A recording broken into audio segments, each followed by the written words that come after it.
I think the advice I would give anyone is don't try to do it yourself. You need a group of people. The people that will support you are people like your immediate friends and family, and also people that have done it before. It's in my blood to do this entrepreneurial thing. I've been a serial entrepreneur my entire life. My goal for this whole kind of experience was to learn e-commerce. It just seemed like a place where I needed to be. I didn't have the expertise or understanding of that. It's really hard to do by yourself.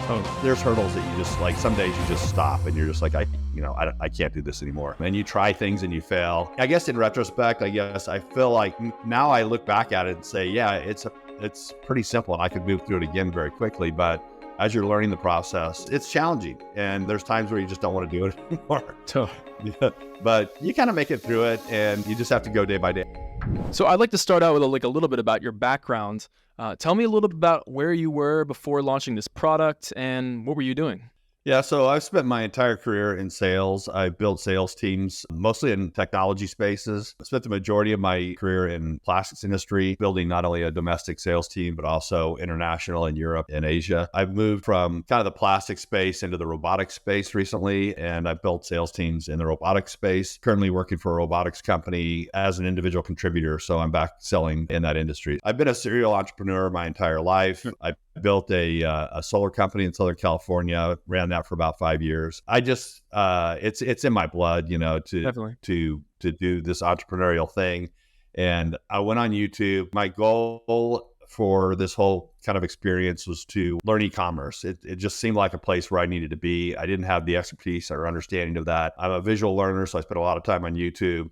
And I started digging around to try to find somebody I could follow and learn from. That's where I happened on Travis. One of the things I really liked about him is there was a lot of honesty. It's very transparent. He seemed like somebody I could trust, and you never know. And I looked at a bunch of people that I felt weren't trustworthy, and Travis seemed to be the one that I trusted. So, I bought into his program, and my goal through the program was really to just learn about e-commerce. So the bar was kind of low, but actually it's turned out pretty good. That's great to hear. Yeah, that seems to be a common thread. Entrepreneur for life, and then stumbles upon e-commerce like that. Did you know going into the process, was Amazon like what you wanted to go, or was this kind of like e-commerce in general, and then Amazon is what happened from there? Yeah, I mean, when I started this journey, I had no idea. I thought Amazon, like everybody probably thinks, manufactures and sells all their own products. I didn't realize that 2/3 of what they sell is people like you and me that are selling their products on Amazon. I didn't even know what FBA was when I started this journey. So No, that makes sense. You did the course. I'm sure there's a lot of research involved. Did you get started right away in your journey, or were there anything holding you back, or did you just get running from the gate? one thing I didn't realize is that I guess I had some kind of defined ideas of what the whole journey would look like and everything. And there's a lot of people on YouTube and other places that talk about this passive income and how easy it is and how they're making all this money and all this stuff. And the bottom line is it's a lot harder than that. Like anything that's worth value, it takes a lot of effort to make it happen. One of the things that I really liked about the course is that you're part of a family and not an island. Trying to do this by yourself. I mean, my hat's off to Travis because he figured it all out on his own, sounds like, for the most part. It's really hard to do by yourself. Totally. Even with the support of passion product people, there's hurdles that you just like, some days you just stop and you're just like, I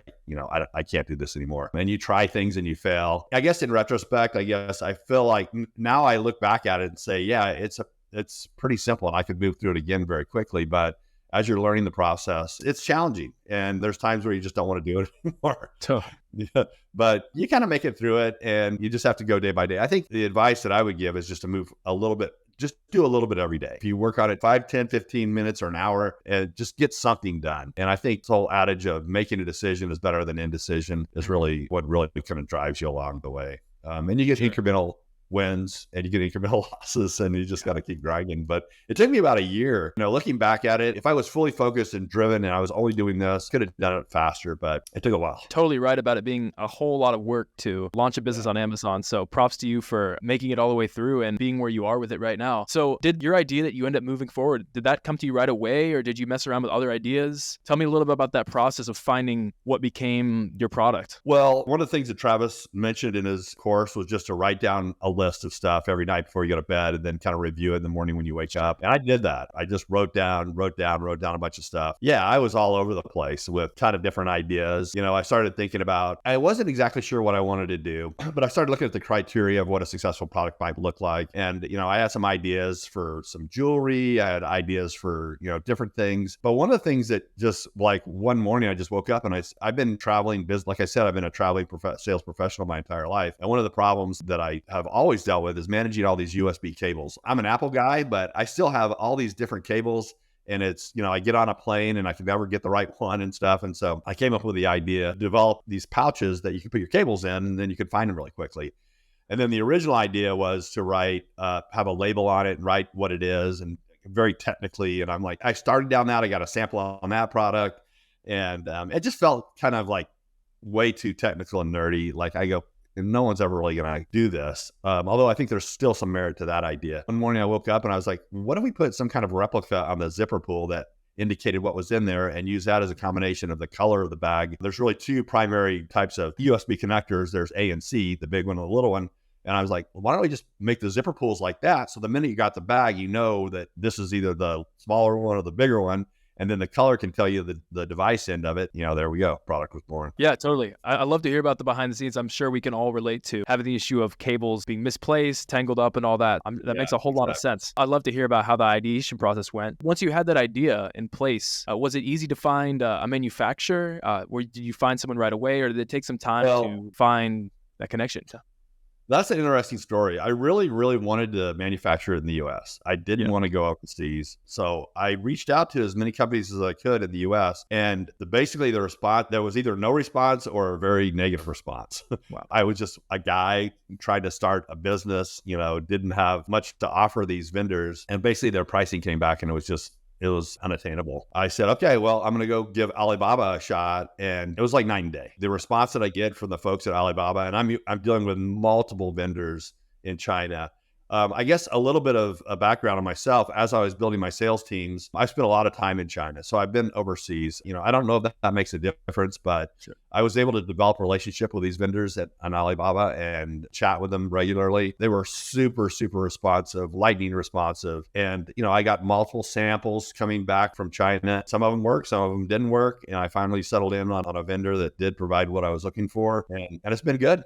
Been really good. That's great. Yeah. So once you found your vendor you went with, there were no hiccups. That process went great, or were there any bumps along the road? Yeah, that's funny that you say that. I was moving down the process of identifying a vendor and finding somebody that can make what I want. I found the vendor. I placed an order for 12,000 units. And then the idea of the zipper pull, having USB type connectors on it, that came after I'd already placed the order. So what happened is I got 12,000 pieces in and they delivered them. It basically took a month for them to build it and a month for it to get here ocean freight. But when it got here, I realized that it's not the product that I wanted to deliver to the market. Mm-hmm. So unfortunately, I've done a lot of manual work on every single bag to make it the way that I wanted to deliver to my customers. And that is taking out. Yeah. You went in and individually changed each one. Yeah. Every single one. Wow. And it did a couple of things. That was a big mistake, but it helped me understand what the process was like as far as what needed to be done to make this product and take it to market. But it constrained my ability to provide inventory to Amazon. Therefore, it also constrained my ability to market the product in a way that would grow the business. And so those are the two things that are really, really hampered. But in a way, I kind of feel good about it because I'm very conservative. I wanted to take kind of a crawl, walk, run scenario to this. And this allowed me to do that. The bad part is it's a lot of work. So I've been doing a lot of manual labor to get these things to where they need to be. But I did get that done. How many units was that for? So the product that I sell is a 10-pack. So it was 12,000 of these bags, but represented 1,200 actual products that went to Amazon. So I enlisted the help of my kids, my wife, everybody to help us do it. It was simple stuff, but it was just very time consuming. And I learned a lot about just the fact of packaging it and putting it together and shipping it off to Amazon. You learn a lot about that process. So totally. I've already got a Rev 2 designed and ready to roll, but unfortunately I'm going to have to order another round of this product, but it'll be completely done when it comes from my vendor at Alibaba. So I don't have to do any more of the manual work. But sure, totally. Yeah, that's I'm sure that's an incredible amount of time. So that's impressive the care you put into making sure your product was great when it came to market. So you spoke on it a little bit briefly. So after you had your product in place, exactly did you do to promote the product for the launch? Did you do any pre-launch, or what was your whole process with that? Yeah. So the other aspects of this was Fiverr. I found some Sure. really great vendors on Fiverr. I followed a lot of the guidance that Travis gave relative to Fiverr. Hooked up with Andrew, part of the Passion Product Group, and AJ. You know, I enlisted their advice. I attended these weekly meetings, which are super helpful. But I did a lot of work with Fiverr on the marketing side. Found a really good person to develop my logo. I had somebody else develop my website. I have a Shopify website that I built. I did one of the things. One of my kids said, "Hey, you know what's really cool on TikTok are these animated videos. You should do an animated video." So I did an animated video, which I've yet to actually leverage. I have the video, it's on my Amazon site, but I haven't leveraged it on TikTok or any other media, which I intend to do once I have enough inventory to support it. The one thing that I am definitely afraid of is running out of inventory, and haven't done that yet. I actually eventually achieved, Amazon Choice label on my product, which was kind of cool. So that was good. But Did you find like having that there? I mean, that looks great. Did you find it was a boost to sales as well when that came on? it was a boost to sales, but it wasn't as much of a boost to sales as I kind of thought it would. But I was actually kind of okay with that. The amount of inventory I have was limited. I wanted to make sure that I didn't want to get blacklisted with Amazon. I wanted to make sure that the product was there when people wanted to buy it. I kind of adjusted we'll get into this, the pay-per-click side of the business. I adjusted that based on the fact that I didn't have a whole lot of inventory and I was working as hard as I can to get that all together. Totally. But anyway, yeah. So I worked with a combination of people at Fiverr. I funded the whole thing myself, and I really didn't need to do Kickstarter, but I did do a Kickstarter campaign because I wanted to learn about that as well. Of course. One of the areas where I really failed, partially because of my inventory issue, but I didn't really market the product. It basically, everything that has happened to this point has been organic growth. Wow. I have not done anything other than pay-per-click and on Amazon. I've done nothing to promote it. So I feel like at the levels I'm at, I feel like I could get to a 10x level at doing some level of marketing, but I want to make sure before I do that I have the inventory to support that. So that's very cool to hear. So it seems like you did a Kickstarter, but it was more for the experience. Did you find like you were able to drum up enthusiasm through that at least, or? I was, and it was a good. I set the target super low. Yeah, I gave my target because I knew that if you don't make your target, you don't get the money. Get anything. So I'm like, okay, I put it at I think I put it at like $1,500, and I made the target. Mm-hmm. It did validate the product. Without basically, it would be people that just stumbled across the product, looked at it. I did make a video. I made my own video and put it on Kickstarter. Also have it on my Amazon store now. I ran the video across some folks in the Passion Product Formula group, and I got feedback. And one of the guys said, "Hey, there's a really good section of that video. You need to shorten that video down and move that section up." And I did. I think it helped, So yeah, I did that. I did the Kickstarter thing, and it was, at least it validated the product, and it gave me a little bit of extra money to get going. So it was good. Sure, totally. And if you don't mind me asking, do you mind disclosing like what your startup costs were to get this product off the ground? Yeah. So my startup costs were just under $7,000. Wow. So I did trademarks, I did barcodes, I did a patent. I've got a patent pending on the design. Sure. And actually Andrew helped me out a lot on that because I originally had just gone to LegalZoom, and I actually gave him $1,500 and I applied to get the provisional patent. They came back with the attorneys that they had and they said they couldn't do it. So I actually did it myself for $75. So you patented the product? I did. Nice. I have a patent pending. Patenting, yeah. I feel like a worry a lot of people have is that they're gonna post on Amazon and then someone's gonna take their idea and run with it. So I don't really have that fear. And actually, I went through the patent process because I wanted to learn about the patent. It was just like everything else. I just wanted to learn about it. Everyone feels like somebody's gonna steal your stuff and like your idea is like the best idea ever. That's rarely the case. And until you're making millions of dollars, no one really cares. Totally. So I feel like it's a first to market thing. But I wanted to learn about the patent process. And so I did the provisional patent. At this point, I am going to carry it forward and get the actual patent. I think it's going to be part of the whole value of the business. So I am going to do that. I started the business as a sole proprietor because I wanted to limit the amount of cost up front until I actually realized that the product was going to be successful. And it does have a level or degree of success to where I think, I'm going to go back and open an LLC and do all the good stuff. Yeah, all that stuff. Yeah, but so I spent about $6,500 getting it all started. That includes my first round of purchases for the product as well. Nice. Yeah, that sounds like quite a process. I mean, yeah, it's definitely taking on a good bit of risk for you. Sounds like it went pretty well if you're able to get the product to market under that cost. So when you launched the product, did you find sales immediately, or tell me about like that first month selling on Amazon? When you look back at it, you would get a sale here, a sale there. I'd sell something on one day, I'd sell something on the next day. And Yeah. so, but for me, it was just exciting to see that an order would come through, and it was pretty slow at the start. And I was also spending a lot of money on PPC. So Yeah. not only was I not selling a whole lot, I was losing, I was losing money while I was doing it. So, you have the Amazon fees. Of course, you have, the FBA fees, and, you have the other fees, and then you have PPC on top of that. And I really didn't understand how to make PPC work. For the first couple of months, it was a little disappointing, actually. I kind of felt like I thought if you just build it, they'll come and they'll buy it, and you just put it on Amazon. That's really not the case. What I did do is I found a couple of keywords that were working real well, and I narrowed my budget down to those keywords. I didn't do a broad base of keywords on PPC, and I started limiting my budget. I just said, look, Yep. I'm just going to have to take this slow. And what I've found is that it's just slowly but surely gaining momentum. And every month I'm selling more than I did the month before. Right now, I think I'm at about 200 units a month, and it's growing every month. So I think what's happening, the only way I can understand that is that people are buying it, they're getting it, they're using it. Their friends are seeing it, and they're saying, "Where'd you get that?" Bought it on Amazon. So that's what's happening. So The natural momentum building. That's very cool. That's a good sign you built a good product. yeah.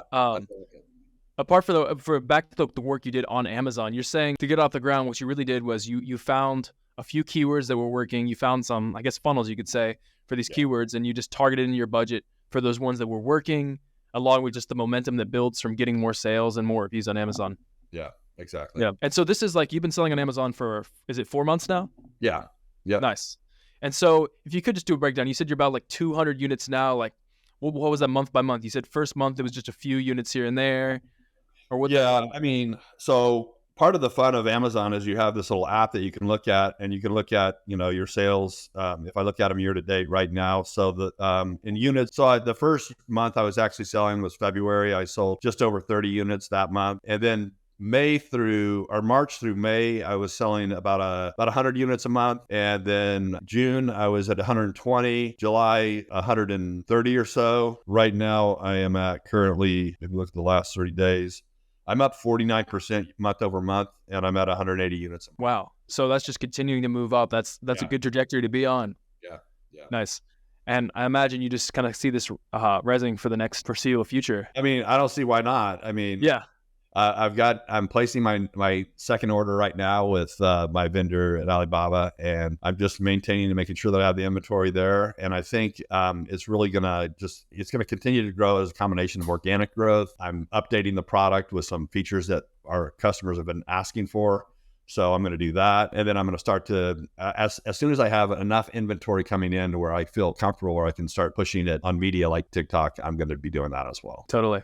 And so your product on Amazon, it sells for about like $15, right? Yeah, $14.95. Yep. $14.95. I know another worry people have when getting started is, Amazon FBA, they're going to take a good percentage of, or a good bit of that in fees towards them. Obviously, there's cost of the product. Do you feel like you were able to get a good margin on your product, or where do you stand as far as that goes? And yeah, I do. And, I'm not one to complain about the Amazon fees. If it wasn't for Amazon, I wouldn't be doing anything, right? Totally. They own the market. So, and I think their fees are fairly reasonable. One of the things I did when I was picking a product is I picked a very lightweight product that had a very low cost. Sure. So I sell the product for $14.95. The cost on the product is about $2.50, but then the Amazon fees are another $6.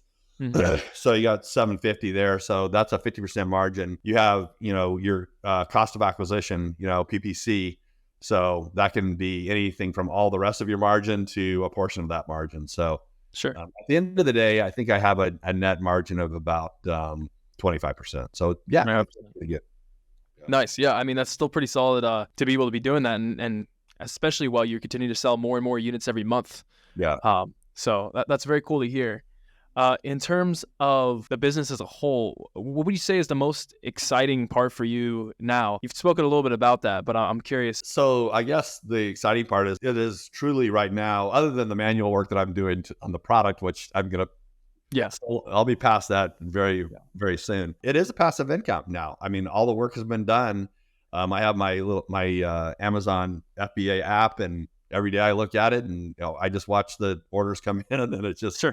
it's exciting. Amazon's very good at paying as well. So every 2 weeks, they direct deposit into my into my account. So this is kind of fun. I Yeah. like I say, I'm a serial entrepreneur.